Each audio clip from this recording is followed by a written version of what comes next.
Hi everyone, my name is Anggita Pratiwi, and in here I want to read IELTS Reading Academics, and the title is Cities of the Future. Researchers recently gave 1,000 people a questionnaire about cities of the future. To answer the questions, the people had to imagine and describe what they thought our cities might look like in the year 2050. Interestingly, a large number of people were anxious that they would become dark, dangerous places, which had endless traffic jams and very few green spaces. This group also predicted an increase in the level of pollution and thought people will always need to wear face masks in order to breathe. They also believe that it will be less safe to walk on the street as there will be more stealing and other criminal behavior. A smaller number thought cities might become a lot cleaner and might be built from more interesting materials. They were also looking forward to new technology, such as flying cars and moving pavements. In general, they believe that the cities of the future will offer a much convenient way of living. A few people were uncertain. For example, they thought size of apartments might reduce as the population of the city grew, but they also thought that public transport would become better. Intinya, pada paragraf pertama ini mengandung inti bahwa para peneliti telah memberikan kuesioner kepada 1.000 orang tentang kota masa depan. Untuk menjawab pertanyaan ini, orang-orang di sini diminta untuk membayangkan bagaimana keadaan kota mereka di tahun 2050. Sejumlah orang cemas bahwa mereka akan menjadi tempat gelap, berbahaya, dan memiliki kemacetan lalu lintas tanpa akhir. Sebagian orang juga menantikan teknologi baru seperti mobil terbang dan trotoar bergerak. Dan beberapa orang tidak yakin.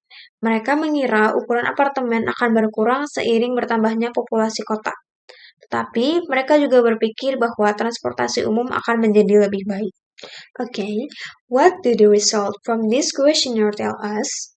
In a way, we shouldn't be amazed by the description of largest group. So many Hollywood films show cities of the future as frightening places. Online newspapers are also responsible for spreading the same belief. Headlines such as global population rises, cities become crowded or become more frequent. Journalists rarely discuss how future cities might be a good place to live. Oke, pada paragraf kedua ini menceritakan tentang apa sih isi dari kuesioner ini. Di satu sisi kita tidak perlu heran dengan deskripsi kelompok terbesar. Sangat banyak film Hollywood yang menampilkan kota-kota masa depan sebagai kota yang menakutkan. Surat kabar online juga bertanggung jawab menyebarkan kepercayaan yang sama. Wartawan sedang membahas bagaimana kota masa depan bisa menjadi tempat tinggal yang baik. Like artists. 50% of people now live in cities, even though cities only occupy 2% of the world's land. By 2050, it is predicted that the number of people living there will rise to 70%. Some people are worried that the villages in the countryside will become empty as everyone leaves from the city, and so traditional ways of life will be lost. This may be true, but we have to accept changes like this as part of human development. Rather than being negative, we should be hopeful that we can improve people's lives as they move to the cities. The way to do this is through intelligent planning. Pada paragraf ketiga, menjelaskan bahwa faktanya 50% orang sekarang tinggal di kota, padahal kota hanya menempati 2% daratan dunia. Pada tahun 2050, diperkirakan jumlah penduduk yang di sana meningkat hingga 70%. Dan beberapa orang khawatir di pedesaan akan menjadi kosong karena semua pergi ke kota. Ini mungkin benar, tetapi kita harus menerima perubahan seperti ini sebagai bagian dari perkembangan manusia. Daripada menjadi negatif, kita harus berharap bahwa kita dapat meningkatkan kehidupan masyarakat saat mereka pindah ke kota. Cara untuk melakukan ini adalah melalui perencanaan yang cerdas. Architects have a big role to play in our future cities.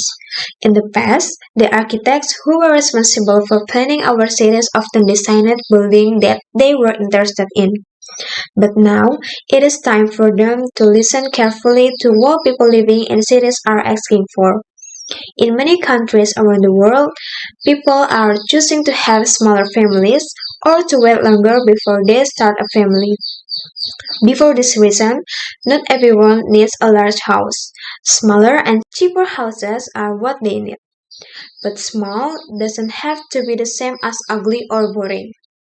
Western architects could perhaps look at some of the architecture in Japanese cities, where very stylish houses are built on small pieces of unused land.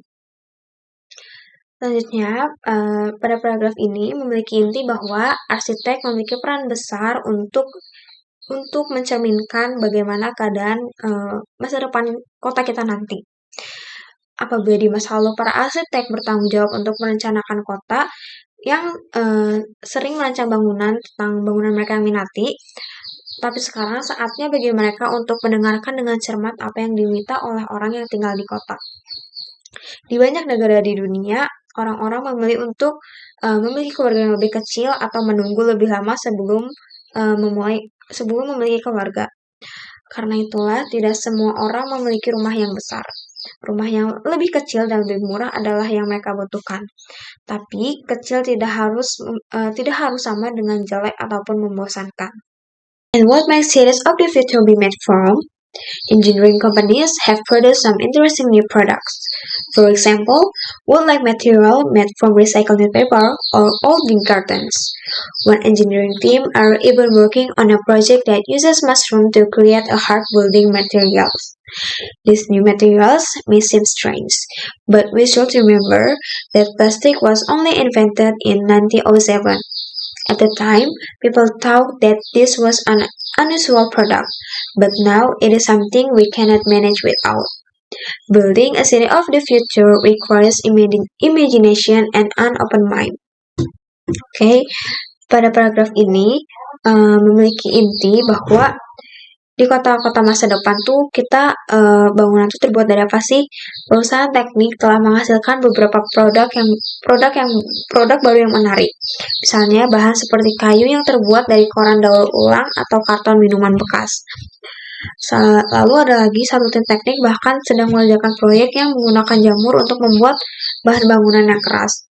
Bahan baru ini mungkin terlihat aneh, tapi kita harus ingat bahwa plastik baru ditemukan pada tahun 1907, dan pada saat itu, orang mengira ini adalah produk yang tidak biasa. Tetapi sekarang plastik adalah sesuatu yang tidak dapat kita tangani. Membangun kota di masa depan membutuhkan imajinasi dan juga pikiran terbuka.